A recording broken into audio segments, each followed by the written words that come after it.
This story is titled, My Parents Called Me a Failure and Disowned Me for Leaving Law School. Later they lost everything and begged for money, so I bought their house and made them my tenants. Hey everyone! Before we jump into today's video, I need your help. We've noticed the channel is losing some traction, and subscribing is one of the best ways you can support us.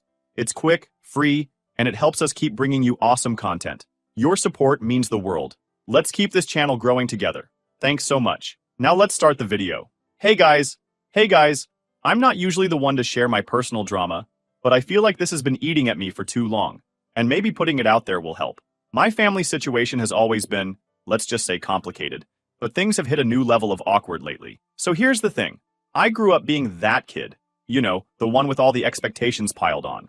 My dad, 55 male, was this big shot lawyer, owned his own firm, always wore those tailored suits that screamed, I'm better than you. My mom, 50 female, was right there by his side, the queen of charity galas, dinner parties, and whatever else rich people do to stay in the spotlight. Together, they had this whole vibe of perfect family, and they made sure me and my brother James, now 28 male, were part of that picture. But it didn't work out for me.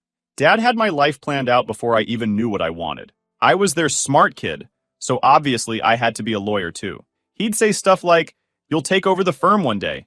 Think of the legacy. Legacy? I was 12. Meanwhile, Mom would talk about how proud she'd be when I followed in Dad's footsteps. She'd say, your father has worked so hard to build this. It's only right that you continue the tradition. But there was one small issue. I hated everything about law. I mean, the idea of sitting in a courtroom or reading legal contracts sounded like torture. What I did love, though, was coffee. Sounds random, I know. Back then, being a barista was not a common thing yet. Most of the time during holidays, I was in the kitchen with my little French press, trying to make the perfect cup. My parents didn't care. They thought it was just some dumb hobby.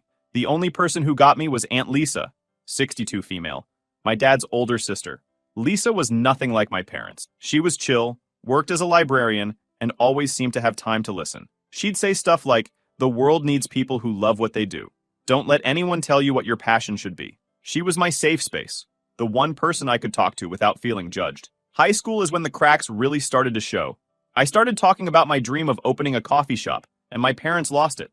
I remember one dinner where I casually brought it up, saying something like, I think it'd be cool to own a cafe someday. Dad put down his fork, stared at me, and said, no son of mine is going to waste his life making coffee. Mom didn't even look up from her plate, just muttered, don't embarrass yourself. It wasn't just the big blow-ups either. It was the small digs, the constant pressure. Focus on what matters, they'd say. Or, stop wasting time with these silly distractions.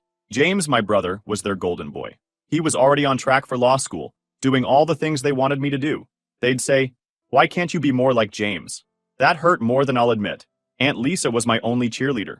I'd vent to her, and she'd remind me that I didn't have to live my life for other people. She told me, if coffee makes you happy, go for it. You can't spend your life chasing their approval. By the time I got to college, I was completely under their thumb. They pushed me into pre-law, and I went along with it because honestly, I was scared. Scared of disappointing them, of losing their approval. Things were way worse than just feeling stuck. I didn't even recognize myself anymore. My life was all about reading case briefs, highlighting textbooks, and pretending I cared about torts or whatever else they were throwing at us. Meanwhile, the panic attacks got worse. I couldn't sleep most nights, and when I did, I'd wake up in cold sweats thinking about deadlines or exams. There was this one day in particular.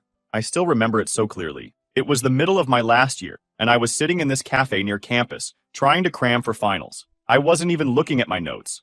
I was just staring at the baristas behind the counter. They were moving around like it was some kind of choreographed dance, pulling espresso shots, steaming milk, chatting with customers. They looked happy, like they actually liked what they were doing. A middle-aged man, Mike, 35 male, who appeared to be the owner, noticed me zoning out and came over. He was this super chill guy, the kind of person who instantly makes you feel at ease. He asked if I was okay, and I guess I looked as miserable as I felt because I just blurted out, I hate law school. Mike laughed and said, well, what do you actually like? I told him about my obsession with coffee, how I'd been watching endless videos of latte art and experimenting with brewing methods since I was a kid, and how I always dreamed of opening a shop someday. Instead of laughing or telling me to grow up, he said, why don't you? I had no answer, just excuses. I told him about my parents and their expectations, and he shook his head. Man, life's too short to live it for other people. If coffee's your thing, go for it. It's hard work, But if you're passionate, it's worth it. That conversation lit something inside me. You know, I was young and only needed a push to start. I started hanging out at the cafe more often, asking questions, watching how Mike ran the place. He even let me try my hand at making drinks during slow hours. Of course, I couldn't keep this from Aunt Lisa. I told her everything and she was over the moon. "This is your chance," she said. "You've always known what you wanted. Now it's time to fight for it." She was right, but the thought of facing my parents with this was terrifying. So I made the decision. I will leave law school. So, I spent a few nights rehearsing how I'd tell my parents. I thought if I chose the right words, kept my tone calm, and explained everything, they'd at least try to understand. I knew they wouldn't be thrilled, but I figured they'd hear me out. So I prepared a whole presentation, and that was stupidly optimistic. I showed up at the house on a Saturday morning. Mom was in the kitchen. Dad was at the dining table, going over some paperwork. I walked in and sat down across from him. My heart was racing, but I tried to look composed. "Can we talk? I have something to show you," I said, clearing my throat. Dad didn't even glance up. "Make it quick. I've got a meeting in an hour." Mom stopped fussing with her flowers and turned to look at me, a bit curious. "What's going on?" she asked. I sat down and projected the slides on TV, showing market trends, successful cafes, and how profitable they could be. I even had a business plan. I thought, if I can just show them I've thought this through, maybe they'll see I'm serious. It didn't even take 5 minutes for Dad to explode. "What is all this nonsense for? Tell us what you want." He was ready to fight. I took a deep breath. "I've decided to leave law school." He slammed his pen down and leaned back in his chair, staring at me like I'd just told him I'd robbed a bank. "What the hell are you talking about?" he said, his voice sharp. "I've thought about this for months," I said, trying to stay calm. "Law isn't for me. It's making me miserable. I've found something I'm passionate about, and I want to pursue it." Mom crossed her arms, already looking annoyed. "Passionate about what, exactly? What could possibly be more important than the career you've been working toward?" I hesitated for a second, but there was no point in dancing around it. "I want to open a coffee shop." For a moment, there was complete silence. Dad's face turned red, and then he burst out laughing, the kind that's laced with disbelief and anger. "A coffee shop? Are you kidding me? This is some kind of joke, right?"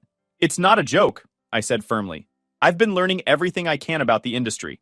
I have a business plan." And he cut me off. "A business plan? Are you out of your mind?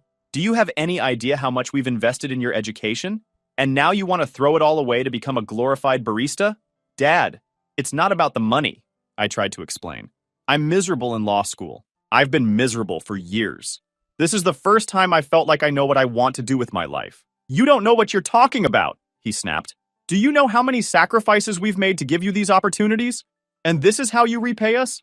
By chasing some ridiculous pipe dream?" Mom was so disappointed. "Do you even realize how embarrassing this is for us? What are we supposed to tell people? That our son gave up a prestigious career to make lattes?"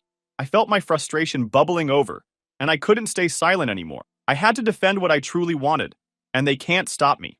"This isn't about you," I said, louder than I intended. "This is about me and what I want for my life. I'm not going to waste my time doing something I hate just to make you look good." Dad stood up, towering over me. "Don't you dare talk to us like that. We've done nothing but support you, and this is the thanks we get? You're selfish, ungrateful, and frankly, a disgrace." "That's not fair," I shot back, standing up too. "I never asked for this. You decided what my life should look like without even asking what I wanted.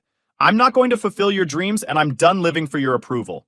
Mom put her hands on her hips, shaking her head. "You're being ridiculous. Do you even have any idea how hard it is to run a business? You'll fail. And then what? Are we supposed to pick up the pieces when you come crawling back?" "I don't need you to pick up anything," I yelled, my voice cracking. "I've been doing this on my own for months now. Learning, working, saving up. I can handle it." Dad's voice dropped, cold and sharp. "If you walk out of that school, you're not my son anymore, and I don't know you. You'll be on your own. Completely." I didn't expect things would reach to that. I was shocked, but I held my ground. "If that's what it takes, fine," I said, my voice trembling. "I'd rather be on my own than spend the rest of my life living a lie." I looked at my mom, and I thought I saw a flicker of emotion in Mom's eyes, but she quickly turned away. "Do whatever you want," she said quietly, "but don't expect us to support you when this blows up in your face." I grabbed my bag and headed for the door. Just as I was about to leave, Dad called out, "Don't come crawling back when this all goes to hell. You're making the biggest mistake of your life." I turned back, my hand on the doorknob. Maybe, I said, but at least it'll be my mistake. And then I left. That day felt like a blur. I drove around aimlessly for hours, trying to process what had just happened. It wasn't just a fight, it was a complete severing of ties. I wasn't their son anymore. I ended up at Aunt Lisa's place. She opened the door and took one look at me before pulling me into a hug. "They didn't take it well, huh?" she said softly. "That's an understatement," I replied. She let me crash on her couch that night, and for the next few weeks, she became my anchor. She didn't sugarcoat things. She told me it would be hard, that I'd have to work my ass off to make this dream a reality. But she also reminded me that I wasn't alone. "They'll regret this someday," she said one night as we sipped tea in her tiny living room. "They'll see what you're capable of, and when they do, you'll be the one calling the shots." I didn't know if she was right, but her belief in me was enough to keep me going. With that, my life felt like a mix of freedom and chaos. On one hand, I finally had control over my future. On the other hand, I was broke, emotionally drained, and living out of Aunt Lisa's tiny guest room. It was a humbling experience, to say the least. But as hard as it was, I had some hope. So I got a job at a local cafe. Mike, the owner who'd inspired me back in law school, gave me a shot as a part-time barista. I'll never forget that first shift. I was nervous as hell, fumbling with the espresso machine and spilling milk all over the counter. But Mike was patient. "It's all about rhythm," he said, showing me how to steam milk without turning it into a bubbly mess. "Once you find your flow, it'll feel natural." It took a few weeks, but I got the hang of it, and I loved it. The smell of freshly ground coffee, the hum of conversations in the background, the satisfaction of handing someone a drink and seeing their face light up, it all felt right in a way that law school never did. I threw myself into the work, volunteering for extra shifts and staying late to learn everything I could about the business. Mike became my unofficial mentor, teaching me about everything from inventory management to customer service. But working part-time wasn't enough to save up for my own place, let alone a coffee shop. So, I took a second job as a delivery driver. It wasn't glamorous, but it paid the bills. My days started at 5 a.m., making lattes and cappuccinos, and ended around midnight after my last delivery run. Some nights I was so tired I'd collapse on Aunt Lisa's couch without even taking off my shoes. But every time I thought about giving up, I remembered why I was doing this. Aunt Lisa was my biggest cheerleader during this time. She'd leave little notes for me, saying things like, "Keep going, you're closer than you think." She even helped me create a budget, mapping out how much I needed to save for a small shop. "Start small," she said. "You don't need a fancy location, just something that feels like you." After about a year of grinding, I had enough savings to start looking for spaces. It wasn't much, just a few $1,000s, but it was a start. Mike introduced me to a friend of his, a real estate agent who specialized in commercial properties. That's how I found it, a tiny, run-down space in a humble part of town. The rent was dirt cheap, and the place needed a ton of work, but I saw the potential. I signed the lease and officially became the owner of my first coffee shop. The next few months were a blur of renovations and endless to-do lists. I spent every spare minute painting walls, assembling furniture, and scrubbing floors. Aunt Lisa helped me decorate, adding little touches like potted plants and quirky signs that gave the place personality. Mike donated an old espresso machine and a few pieces of equipment, which saved me a ton of money, and I opened my first coffee shop. The first year was tough. There were days when I barely broke even, and I had to get creative to keep the business afloat. I started hosting community events. Slowly but surely, word started to spread. Regulars began showing up, and I got to know their orders, their stories, their quirks. It wasn't just a coffee shop anymore, it was a community. By the second year, things were picking up. I was finally able to hire a small team, and for the first time in years, I wasn't working 16-hour days. I even started thinking about expanding.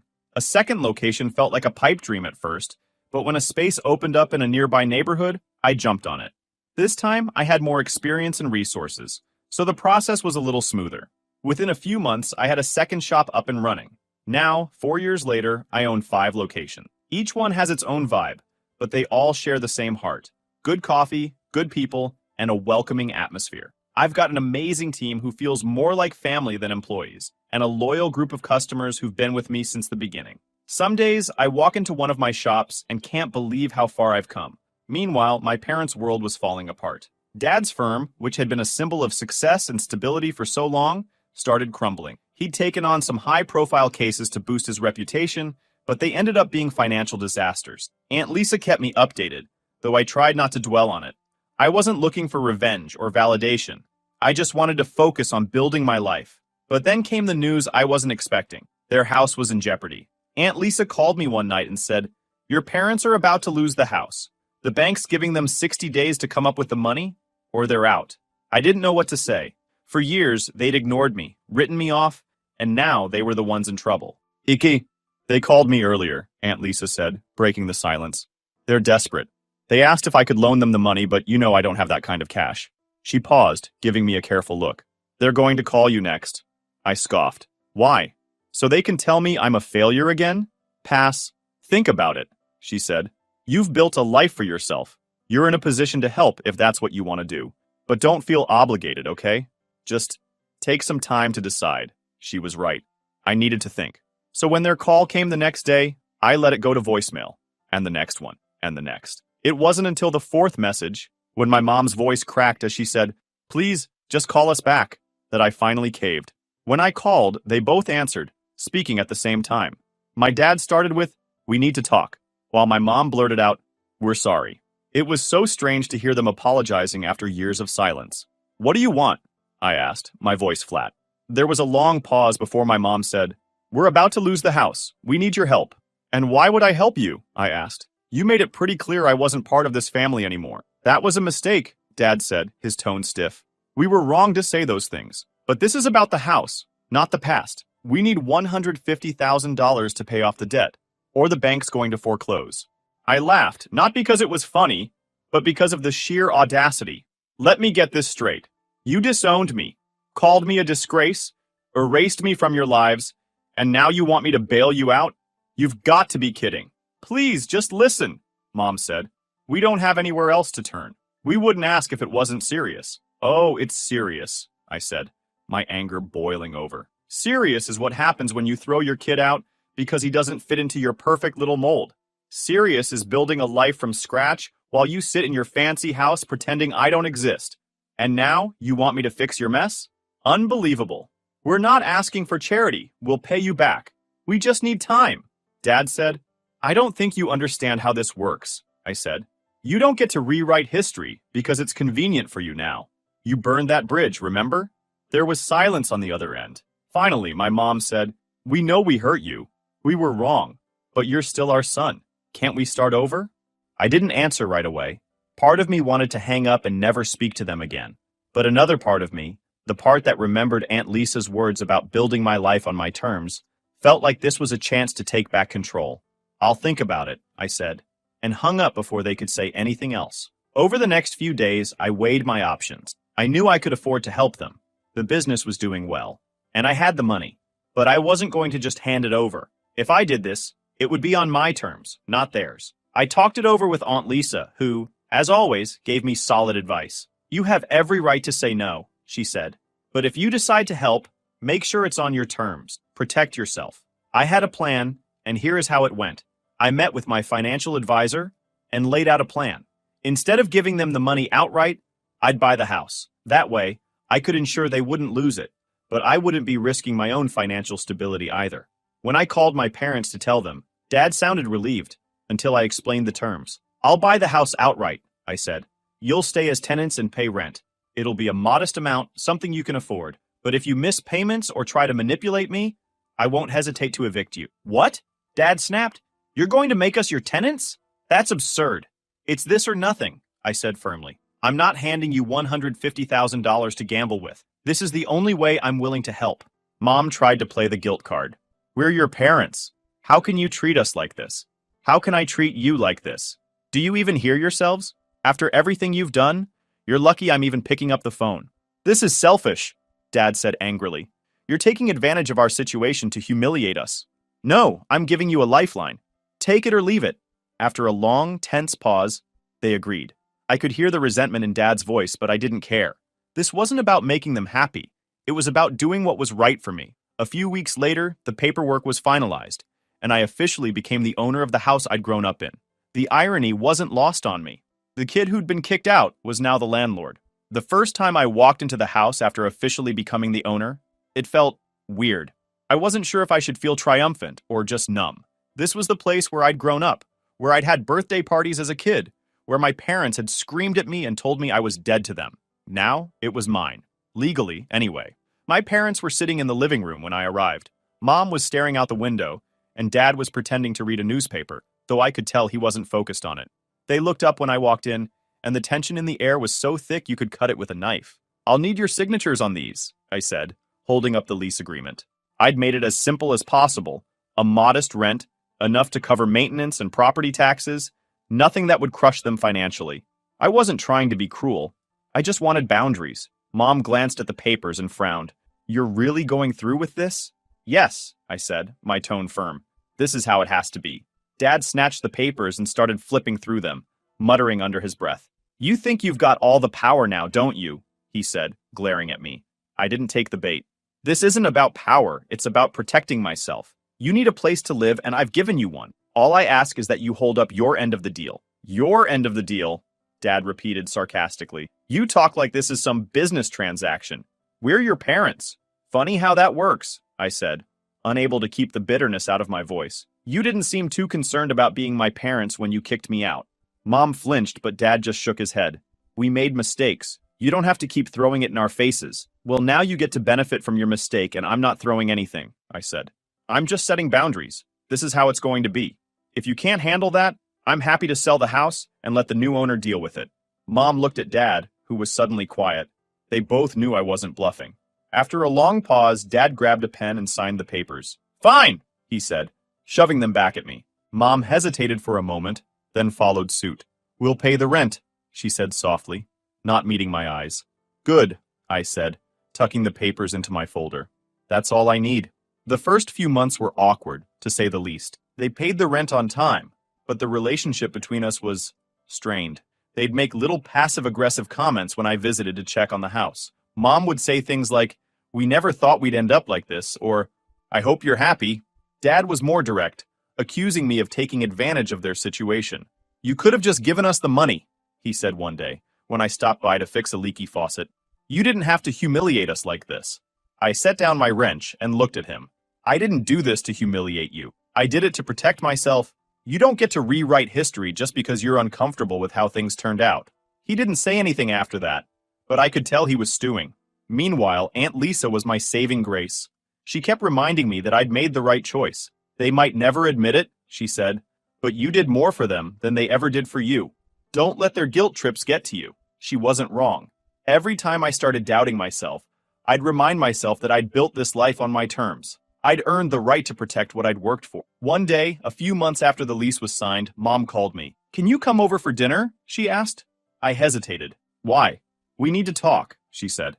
Against my better judgment, I agreed. When I arrived, dinner was already on the table. We sat down, exchanged a few awkward pleasantries, and then Mom cut to the point. "We need to talk about the rent," she said. "What about it?" I asked. "It's too much. We can't keep paying that amount every month. You need to lower it." I stared at her. "Lower it? It's already barely covering the costs. You're paying less than what the property taxes alone are." She leaned forward. "We're your parents. We shouldn't have to pay rent at all. It's wrong, and you know it. You could help us more." "You're serious?" I said. "I bought the house so you wouldn't lose it. I didn't have to do that. I could have let the bank take it, but I didn't. And now you're saying that's not enough?" "We raised you," she said, her voice hardening. "We sacrificed for you, and you're making us pay to live in our own home? It's disgraceful." Dad, who'd been silent until then, added, "She's right. You could have just given us the money outright. This whole landlord-tenant arrangement is humiliating." I clenched my fists under the table. "I'm not your personal ATM. I gave you a roof over your heads when no one else would. You don't get to guilt me into more. This is the deal. Take it or leave it." "You're being unreasonable," Mom said. "We're asking for basic decency, not a handout." "No," I said, standing up. "You're demanding more than I've already given, and I'm not going to do it. If you don't like the terms, you're free to move out." They didn't say anything as I left. I didn't wait for them to start. I knew I'd done the right thing, but it didn't make it easier. It's hard when the people who are supposed to care about you the most can't seem to stop talking. Things aren't perfect now, but they're better. They still pay rent, and I still maintain the house. But the conversations are less tense, and the resentment has started to fade. I don't care if they like it or not. They didn't pay that attention to me back in the day. For now, though, I'm just focusing on the life I've built. A life I'm proud of. One that's completely mine. And that's more than enough. Thanks for reading, you guys. Honestly, just putting this out there feels like a weight off my chest. Let me know what you think. I'm curious if you'd handle it the same way, or if I'm completely off base here.